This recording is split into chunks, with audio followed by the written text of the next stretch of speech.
Hello and welcome, my fellow blue veins, both family and fans.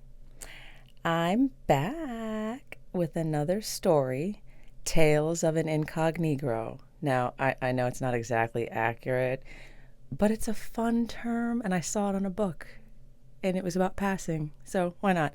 Anyhow, with this one, I'm going out of order because I figure why not be a little chaotic? But then on top of that, I figured the starting point it would help kind of pull it all together, make it all make some sense, and just kind of give context to kind of where all this started, because it has been a very, very long time, most of my life. Now, as I said, I grew up with both sides of my family. My parents were married. They weren't married for very many years, but they were married. And divorce being what it is, custody and whatnot, I spent more time with my mom's side, but I was very much with my dad's side, weekends and all that. He was very involved. However, growing up mostly with my mother, you end up taking on more of your mother's culture. And my mother was the black parent. So I always grew up, although knowing I was mixed, I kind of just felt black. Like, I don't know. I felt mixed, but black. I don't know if that makes any sense. It's kind of like that whole thing where these people talk about being black biracials or biracial and black.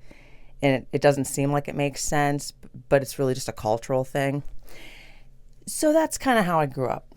And because of that, it's almost like I didn't really understand my own ambiguity. My lens of blackness was always very different because my own mother was light-skinned. And her father's side of the family, they were all light-skinned. Now I know that as MGM, multi-generationally mixed. For the most part, lean mulatto, but there's, I think, some slight admixture otherwise. Anyhow, so growing up with that lens of blackness, primarily, now my grandmother's darker skinned, my aunt,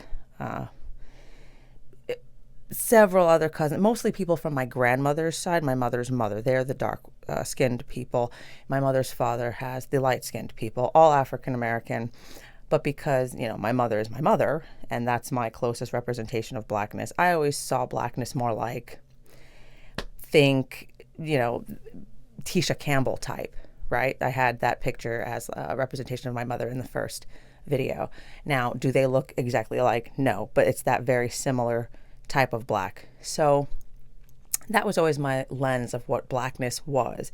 So I didn't really understand how ambiguous it really was to be me. I always thought people could just see it. And that's more based because I was with my family. When you're a kid, of course you're not going to be wandering around stores and places alone unless you're being raised by heathens. So I was always with my family, and so people kind of just put it together. And it was like, yeah, you're black-ish. So, and I mean, most black people when I was a kid would come up to me and ask me what I was mixed with, right? So, once again, I knew I was mixed, and others knew I was mixed too. But being around my black side more, being with my mother at a lot of places, people just automatically put it together. Like, okay, you're black like your mom type of thing. And now I'm more ambiguous than my mother by a good bit. But when we're together, it kind of links a little closer for most people in the black community. It just kind of seemed like, oh, it's more fluid than I really discovered it to be as an adult. So this goes back to my first job. Well, actually not my first job. This was my first job as an adult. They were all the same kind of jobs, to be honest, until I graduated college. But the point is, I had this job going into my adulthood, turning 18 and all of that. So late teenage years, coming of age, all of that. I had this job from about, I want to say 16 to 18 or not. Yeah, about 16 to 18. So it was one of my first jobs. And I worked at one of those mall stores. Now I'm trying to see what I can get away with, because I know my channel's obscure. But it's always that kind of luck, So I don't know if I'm going to name the store, but I'm going to pretty much name it without naming it. So I worked at that punk goth trendy shop in the mall. It was really more popular back in the early 2000s when I was working there, and it was definitely more hardcore back then. You got all your super edgy clothes back then, and now it's more of a shadow of its former self. It rhymes with snotflopic. So I worked at the store Snotflopic in the mall, and it was in that era. And like I said, I come from the Northeast, an affluent little enclave. Now, I personally, with my mother, lived in the one little inner city within that affluent enclave, and it was like a donut hole. Like, it's just the hole in the donut. Like, how did this random inner city end up there? But I was surrounded by education, wealth, all of that. And I went to private schools. My mother was trying her best, and I thank her very much for that. So that is why I am no longer in the donut hole. But the point is, I grew up in this unique situation where within my little donut hole in the inner city, it was people of color and all of that, but all of these suburbs around, it was extremely white, extremely affluent. And I, as a teenager, was very much into gothic fashion, punk rock, just rock and roll, all that type of thing. And I was very sheltered, though, because once again, my mother was trying her best with me and wanted me to escape the donut hole into the donut ring proper. So I wasn't allowed to go out and hang out like that. And, to be honest, it was hard anyway because there were not too many people like me in the donut hole in the city. It was, a lot of urban type of kids, hip hop and stuff. And I was not into that at all. All the kids who were into the things I was into all lived in the outer ring in the suburbs. And it was, hard to meet up, when you don't have your own car and stuff like that. I had to go earn one of those after some time. But basically, this job at Snotflopic was my way of being around the people that were like me. And outside of clubs and concerts, especially during that time before like internet chat rooms like that, where people can really gather, and social media, that was really one of the few places where within an 8-hour shift, you can meet dozens, if not hundreds, of people just like you in your age range. So I loved that job. It was like my whole social thing for like a really long time when I was having it in high school. But so I'm working there, and me and my coworkers were all good friends. Not the kind where you really hang out too much outside of work, but we did hang out sometimes, and I was closer with some than others. But we had this manager.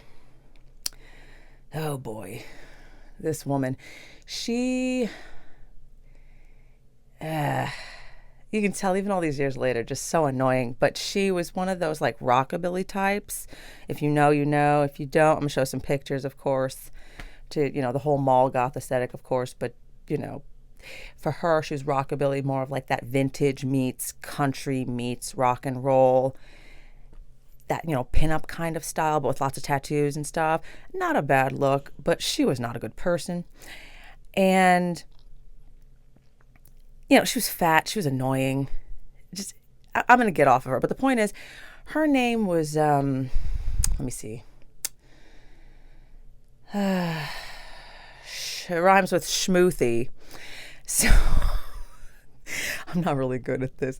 So, I worked at Snotflopic, and my manager was this fat, annoying rockabilly chick named Schmoothy. And Schmoothy, on top of being annoying, was a grouch. Fat people can be like that. I think it's the sugar going low and all that. The point is, she was not a joy to be under in the work world. And a lot of my coworkers started to have problems with her. And at first I was oblivious because let me tell you, that sheltered thing, not good. Not good when you're trying to stay safe. I had no idea until one of my friends we left the store at the same time. He actually had a longer shift. He was a really cool guy. He was punk rock, but the kind where they were like anti-hate, Mohawk and all that. Let's see. His name was Bill. All these names are rhyming but different.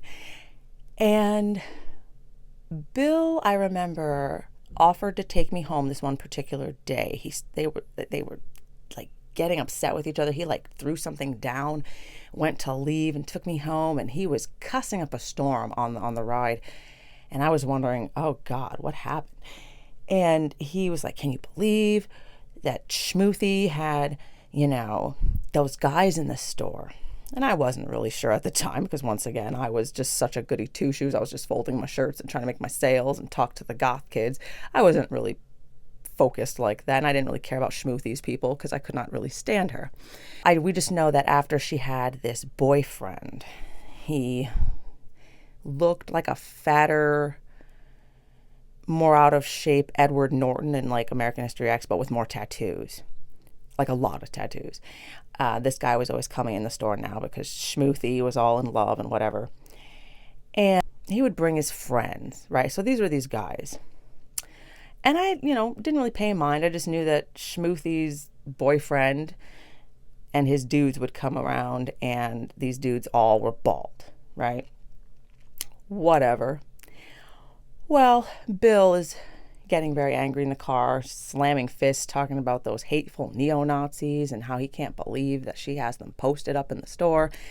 And I was very surprised because I was like, these are neo-Nazis? I'm not looking too hard. If you don't want the sale, I keep it moving. So, and I wasn't about to put my life on the line or anything for loss prevention, hire security if you want someone chasing you for your products. So, I just didn't pay that much attention. And it was shocking at first, but then I put it together.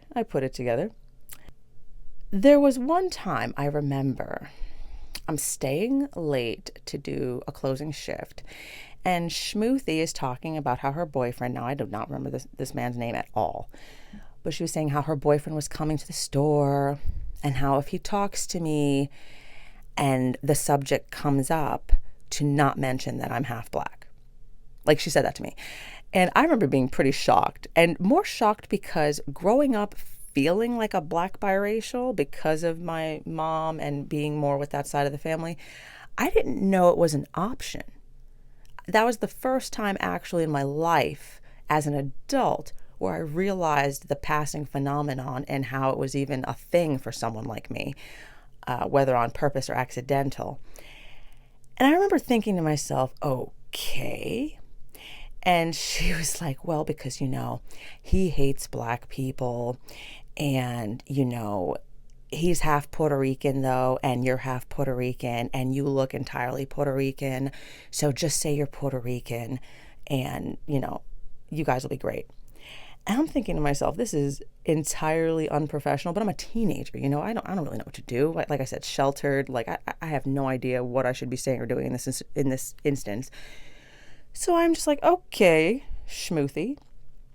And so this guy comes in, and and here's the thing, back then people, and not even just back then, all around, people have always just been really forward to a socially ignorant and just unintelligent level when it comes to racial questions and like personal lineage questions. I mean, total strangers, it is just my absolute common occurrence that total strangers come up to me and just ask me the strange ass question, what are you? As if an alien life form is before them. So, this is the kind of thing you had to prepare for as someone like me. You're going to get that question a lot. And some folks had a little more, social intelligence and would say, oh, what ethnicity are you? Or where do your parents come from type of thing. Still a little rude and personal. But definitely a lot less rude than the what are you, as if I'm no longer human. So, this was the kind of thing to brace for. It wasn't unheard of to be asked these sort of questions. And she just wanted to be sure I knew not to say that I was half black. Okay. And then making mention of him and his friends and basically how he was a neo-Nazi. And I forgot what group. I don't know. To be honest, I wouldn't even name the name if so, because I'm not trying to catch any problems. But basically, he fell for it. I remember him showing up, and the subject came up, and I went along with it because this is my boss, and I'm a minor at this time. I wasn't even 18 when I first started working for Schmoothy in the store. So I just really didn't know what to do. And I went along with it, and everything was fine. I never caught any problems from these bald, mean looking men that would just stand around in the store. But my friend Bill would be very angry whenever they would post up and show up. He was very much an activist, anti hate kind of punk rocker. And, being friends with me and everything, he wasn't down with that kind of thing. And basically, after, long story short, this was a culmination of a series of events. And right after all of this happened, I got fired for a really stupid reason. And once I started talking to my coworkers that didn't know about the Nazis and Schmoothy's boyfriend and whatnot, and what the conversation with me about hiding my heritage was, they started coming up with the idea of, oh, we should band together with all of our issues that Schmoothy has caused and go to corporate with it and threaten to take it to, legal or to the media if they don't get rid of Schmoothy. So we did. We did reports. We had the regional manager and district manager come in and all this sort of thing, and we all had interviews. And basically, in order to save their own bacon, and here's the thing, when I spoke to my family about this, they were like, "Whoa, she has no right. That is very inappropriate. You did not have to hide your heritage. She should not have hate group members posted up in the store." And they said, "Go and ask for what you want." And me being a kid, all I wanted was my job back. So that's what I asked for. The melee with corporate, because I know they were scrambling. They had a meeting and everything, and they asked me, what does you want to do? And, like I said, I just wanted my job back, and that's what I got. But I'm sure they were extremely grateful that I was too young and naive. And once again, this was like before social media was like really a thing at all. There was no way to like really look this stuff up and just be so knowledgeable. So I just didn't do or ask for anything else. But now looking back, I really wish I could have got all the money I deserved for that, because that would have been one hell of a lawsuit. That would have definitely hit mainstream news. So I sort of kind of regret that. But at the same time, you live and you learn. And I'll tell you this, if I was ever at another job where somebody that was above me and, some sort of superior, a boss asked me to lie about my race because they were bringing in freaking neo-Nazis, yeah, I'm going to be sure to sue the hell out of that place this time, because, free money. How are you that stupid? Even hate aside, like, how are you just that bold and stupid, Schmoothy? But anyway, the funny thing is, after I got my job back, and of course, Bill and, my other coworkers that were in on this, it was a group effort really getting Schmoothy fired, because there were so many issues. But basically, when we all got our jobs back, because, she was being very vengeful and vindictive towards everybody about this, I remember our new manager, his name is, we'll call him Devin. He was at the door and he saw Schmoothy walking by, and he was like, "Everybody, let's go and wave." And I remember we all just stood right outside of the store door wearing our lanyards so that she could see we all had our jobs back, and we all waved, and she just looked like she wanted the earth to swallow her and us. But she just kind of scurried along. So that is the end of my first tale of passing, not really purposely, but also like kind of purposely. I don't know. Basically, it was my first experience with that whole racial ambiguity and the fact that, oh, the world actually does not see me as black. Isn't that interesting?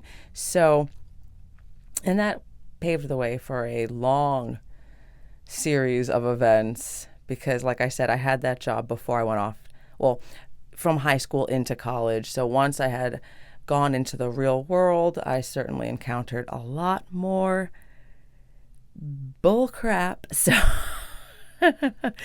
anyhow, tales of an incognegro, as we will.